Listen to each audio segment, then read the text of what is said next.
Alright, we're back, and I think we should do some walls around this world now. Since we're in the industrial set, I'm going to props, and you can see here I'm picking the industrial wall brick type for these areas. I'm going to check my spacing here, and for walls, you probably could easily be in 100. Let's see how that lines up with the corners. Oh, not so good. Well, maybe we should go here. Oop, two of them. Select, delete. That doesn't look right. So I think 50, the 100 spacing. Let's try the 50 spacing because this snaps to a grid that you don't see. Let's snap a little in. See if that lines up on the outside. Not too good. I want to line this up because then it makes it mesh with the other end better. So this corner piece I just picked, there's another one which you look at here. It's called corner 2. It's got these walls, the braces on the outside. That's fine. So anyway, the bigger part is now lining up the next one. And since I have a grid, see, it snaps perfectly without any overlap. Let's show this again. I'm going to select it and use my thumb button to move it around. It snaps to that grid and it'll go bang. Here, doesn't really matter. This would be a bad spot if you actually got to go here, because even though it looks good in the editor, in the game this would be a flicker surface being completely overlap on the exact same plane. You'd see both textures. Oh look, we got a hole here. Don't forget holes in maps, because you can walk into this from the other side and suddenly you're out here, and I know Solo would obviously be running around out here. So just to finish that off, we're just going to snap a wall in front of this, which from the inside will look like darn someone put bricks in front of it. Okay, back over here, we'll take the longest wall pieces, 15 meters, one at a time, rotate with my center mouse wheel, snap, next one, the right mouse button drops it, and then you snap them in place. And I'm doing this mostly so people don't walk into the low resolution outside world. It's actually much more efficient to use buildings that you want to be in the game, and you just kind of create nice graphics on the edges and not fake walled-in circus arenas by using buildings as part of your perimeter. Now, in a lot of places on this map I actually have buildings, but back here it's kind of lazy, didn't add a lot more buildings. It's kind of quick and dirty to just put 15-meter long pieces of wall in here, and it will close it all off. Now we're getting to a part where we're going to have some overlap, but oh yeah, do you notice I am again not in the snap mode, which is right now coming in handy, because if I wasn't, let's hit the N key again to get this orb to snap to surfaces. Now if I want to put a wall back here, the problem would be that the wall actually wants to float on top of whatever surface and not, first of all, there's all flicker stuff again, but we got a hole on the bottom. We really don't want to be there, so what I do is I bring it back down by snapping it to the actual 0 elevation ground, hit N again, and now my orb is just going to stay down there. See, this is how you can get the wall going through anything. It snaps to the elevation of that orb. Now that flicker surface doesn't matter, it's the outside of the wall. You'll never see the flicker. This looks alright. Now we're coming to the end of the corner here. Now we could do this wall to mesh, but we also have that inside corner. Doesn't really matter because you make your own corners out of these things. Hang on. Back to this, rotate, and just go directly. Let's see, getting this overlap is sometimes a little tricky, but again, this is not going to cause any flicker. It's flickers right up here, but you won't see that. Everything else is going to look just fine. So from here on, I'm just going to, whoops, wrong piece. What did I just throw in there? Something from a sewer. Don't need that. Industrial wall brick, 15 meters is what I wanted. Stay with that. Rotate to keep it looking organized. Now, you don't have to use just this one type of wall. There are others, and sometimes they're good places, like the next building.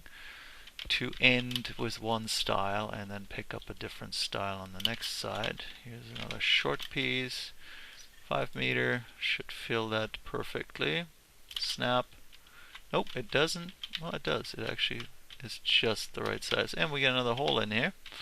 Do the same thing we did on the other side. Plug the wall. Set overlap. Yeah, it's got flicker. Gotta set it back a little. There. No flicker this one.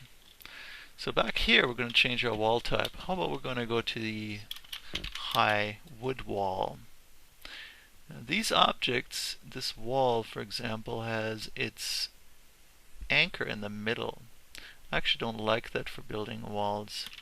I like to have objects that have this little blue thing on its one end, but no, it works for us right now.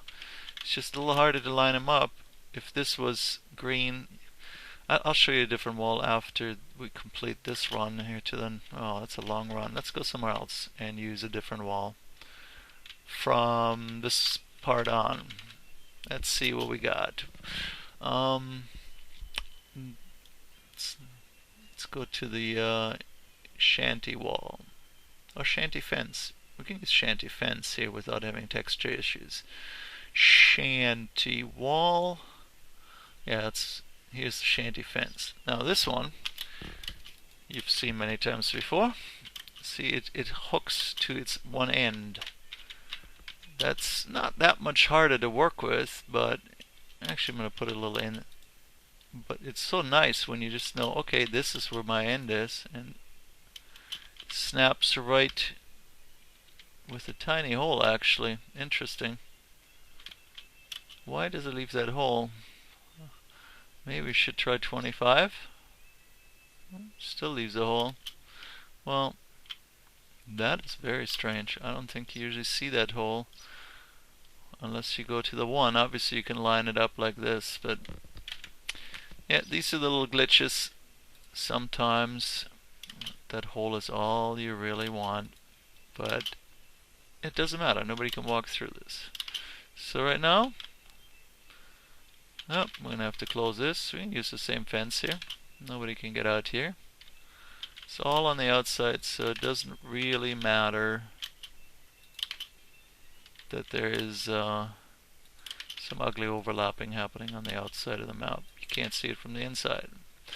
What I'm doing here is I constantly use my left hand spacebar, right slide, spacebar. Now I can move this, right mouse button, spacebar, slide right, spacebar. Can move this again, right mouse button, spacebar, spacebar. Just that type of movement takes obviously some practice, but after a while you get it pretty easily internalized. You just basically don't feel it anymore what you're doing. It's just like walking around in the game. Oops, I just slid out of this window. Whoa, stay here. Got some issues right now staying in the window. It's because I usually work full screen and then that doesn't happen. Now this will always spawn in the same direction when you dump it in. Then you use your mouse wheel, click, click to rotate. And one more. Click, click, closed up. We're behind the tequila factory. We don't always have to do the very outside of the map. Just kind of pick up on a point like this.